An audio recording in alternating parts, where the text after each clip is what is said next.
Halo semuanya, balik lagi di Inner Voice episode ketiga. Di sini kita akan bahas hal-hal yang lagi happening dan rasanya dekat banget sama kita, tapi dari POV yang berbeda.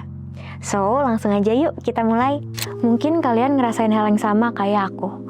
Belakangan ini, kalau ngelihat media sosial rasanya kok agak berat ya. Tiap kali scroll, ada aja berita duka yang lewat. Kalau kita flashback sedikit nih, belum lama ini kita semua ngerasa kehilangan banget sosok yang selalu positive vibes, yaitu almarhum Vidi Aldiano. Padahal kita nggak kenal secara personal, tapi kita ikut ngerasa kehilangan karena karya-karyanya pernah nemenin banyak banget bagian dalam hidup kita. Belum lagi kalau kita lihat berita duka dari saudara-saudara kita yang ada di Palestina. Atau kejadian yang paling dekat, yaitu tragedi kecelakaan KAI di Bekasi Timur. Hal seperti itu yang sebenarnya buat kita realize kalau ternyata kehilangan gak pernah nunggu kita untuk siap, and it's not easy to accept, both emotionally or the situation itself. Dan hari ini, we're talking about grief. Masih banyak yang bertanya-tanya, kenapa sih kalau kita kehilangan sesuatu sedihnya tuh nggak selesai-selesai? Atau, kenapa ya tiap kali ingat kejadian tersebut, dada tuh rasanya sesak banget sampai sulit untuk nafas? Nah ternyata, hal tersebut merupakan bagian dari duka. Dan duka itu sebenarnya bukan cuma soal air mata aja teman-teman. Secara umum, grief merupakan respon alami baik itu secara emosional atau fisik ketika sesuatu atau seseorang yang paling berharga di hidup kita tiba-tiba hilang. Dan reaksinya bisa macam-macam. Mulai dari gelisah, denial, mati rasa, bahkan sampai cenderung mengabaikan diri sendiri demi merawat orang lain. Dan untuk sebagian orang, banyak yang masih mengira kalau grief itu cuma soal kematian. Titik. Padahal ada banyak banget jenis kehilangan yang bisa memicu grief. Yang pertama ada kehilangan hubungan atau sosial. Misalnya kayak perceraian, putus cinta, atau persahabatan yang akhirnya selesai begitu aja. Yang kedua, ada kehilangan peran atau identitas. Contohnya pas kita kehilangan pekerjaan, pensiun, atau kita merasa kehilangan fungsi dari dalam diri kita. Gak cuman itu, grief juga bisa dirasakan karena kehilangan harapan dan kehilangan masa depan. Selain itu, grief juga bisa datang lewat kehilangan hewan peliharaan. Walaupun mungkin buat sebagian orang ya itu cuman hewan aja, tapi buat kita yang ngalamin rasanya tuh bisa sehancur kehilangan anggota keluarga sendiri. Kenapa? Karena ada attachment di dalamnya. Dan yang terakhir, yang paling deep adalah kehilangan versi diri kita sendiri. Dimana kita merasa udah gak kenal lagi sama diri kita yang dulu setelah mengalami banyak trauma dan perubahan-perubahan hidup yang drastis.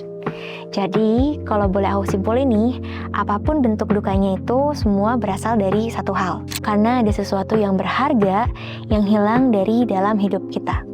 Nah, setelah kita tahu nih apa aja sih yang bisa bikin kita berduka, mungkin kalian penasaran, kok cara aku sedih beda ya sama orang lain? Itu semua bisa terjadi karena grief punya banyak banget bentuk. Dan di sini aku akan ngejelasin 3 di antaranya. Yang pertama ada anticipatory grief. Pernah gak sih kalian ngerasa udah mulai kehilangan seseorang, padahal orangnya masih ada di depan mata dan belum kemana-mana? Nah, situasi itu terjadi saat kita tahu kalau waktu kita sama orang tersayang udah gak banyak lagi. Jadi dukanya itu datang lebih awal dan kita tuh kayak dipaksa untuk prepare, membayangkan hidup tanpa mereka. Tapi sebenarnya ada sisi positif yang bisa kita ambil dari anticipatory grief. Karena kita tahu orang itu akan pergi, kita jadi nggak menyia-nyiakan waktu yang tersisa dan lebih memanfaatkan waktu tersebut untuk menciptakan perpisahan yang lebih bermakna. Yang kedua ada disenfranchised grief atau duka yang nggak diakui. Duka ini sering banget terjadi ketika kita lagi merasa sedih, hancur, atau bahkan kehilangan, tapi orang-orang di sekitar nggak memvalidasi perasaan tersebut. Mereka akan bilang, ngapain sih sesedih itu? Lebay banget. Atau, udahlah ikhlasin aja, jangan ditangisin terus. Nah, kalimat-kalimat kayak gitu yang sebenarnya adalah bentuk penghakiman yang bikin duka kita tuh kerasa jadi salah. Seolah-olah ada aturan di masyarakat kalau duka itu cuma boleh dirasain untuk hal-hal tertentu aja. Dan yang terakhir ada collective grief. Kondisi duka ini terjadi ketika ada sebuah tragedi yang bisa mempengaruhi banyak orang. Ini yang kita rasain ketika ada tragedi besar seperti kecelakaan KI di Bekasi Timur. Walaupun kita nggak kenal para korban secara personal, tapi ada rasa sedih yang ikut kita rasain ketika kita ngelewatin line tersebut atau sekedar baca beritanya aja. Kita tetap merasa ikut kehilangan akibat kecelakaan tersebut. Kolektif grief ini muncul karena kita merasa menjadi bagian dari cerita yang sama.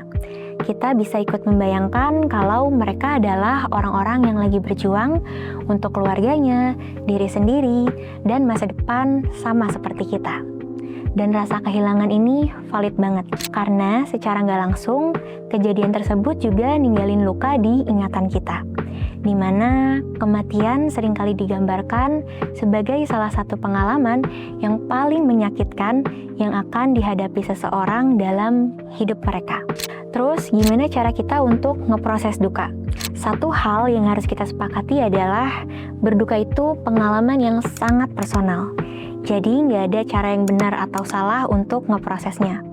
Karena gimana cara kita berduka itu bisa dipengaruhi sama banyak hal. Mulai dari kepribadian kita sendiri, pengalaman hidup kita, dan nilai-nilai yang kita yakini. So, jangan pernah nge-compare luka yang kamu punya dengan luka orang lain. Dan jujur aja, proses untuk heal itu nggak bisa dipaksa atau diburu-buru. Karena ada orang yang mulai merasa lebih baik dalam hitungan minggu atau bulan, tapi untuk yang lain bisa butuh waktu sampai bertahun-tahun. Ya karena kehilangan adalah bagian dari hidup yang gak bisa kita hindari. Tapi selalu ada kok cara untuk bertahan dan berdamai dengan rasa sakit itu. Well, sekarang pertanyaannya adalah gimana cara kita untuk terus jalan? Yang pertama dan yang paling utama, jangan pura-pura kuat kalau emang lagi rapuh. Duka itu butuh dirasain, bukan disembunyiin. Nah, sambil berproses, jangan lupa untuk tetap peduli dan sayangi diri kita sendiri. Tetap makan makanan yang sehat, tidur yang cukup, dan yang paling penting, jangan sampai kamu lari ke kebiasaan buruk atau cara coping yang gak baik. Selanjutnya, kamu bisa ngelakuin hal-hal yang kamu suka. Entah itu melukis, baca buku, olahraga, atau sesimpel dengerin musik yang bisa bikin mood jadi lebih baik. Dan yang terakhir, jangan pernah ragu untuk cari bantuan ke profesional. Entah itu ketemu psikolog, psikiater, atau life coach, itu bukan tanda kalau kamu itu lemah. Tapi itu tanda kalau kamu peduli dan sayang sama diri kamu sendiri. Kalau teman-teman wondering, sebenarnya bisa nggak sih kita benar-benar pulih dari duka? Jawabannya tergantung gimana cara kita mendefinisikan kata pulih. Kalau pulih artinya kita bisa kembali ke versi dulu sebelum kehilangan itu terjadi, my answer is no. Karena kita nggak akan pernah bisa kembali ke situasi yang lama. Tapi kalau kata pulih yang dimaksud adalah stabil secara emosional, banyak reaksi fisik yang udah mengurang, dan akhirnya mulai menemukan makna hidup tanpa rasa bersalah, jawabannya bisa banget. Karena pada akhirnya proses itu bukan cuma tentang gimana cara kita mengatasi atau menghapus duka, tapi gimana kita bisa belajar untuk hidup berdampingan dengan perasaan duka itu tanpa harus menghindar atau bahkan lari terus-terusan. Oke, itu tadi adalah pembahasan terakhir kita. Last but not least, how do you guys process grief? Kalian bisa komen di bawah ini ya. Dan semoga ada lesson yang bisa kalian ambil dari video kita kali ini. So, jangan lupa untuk follow sosial media kita di Resilience Academy dan Inspirasi 1, juga subscribe YouTube channel kita. See you on the next episode. Bye!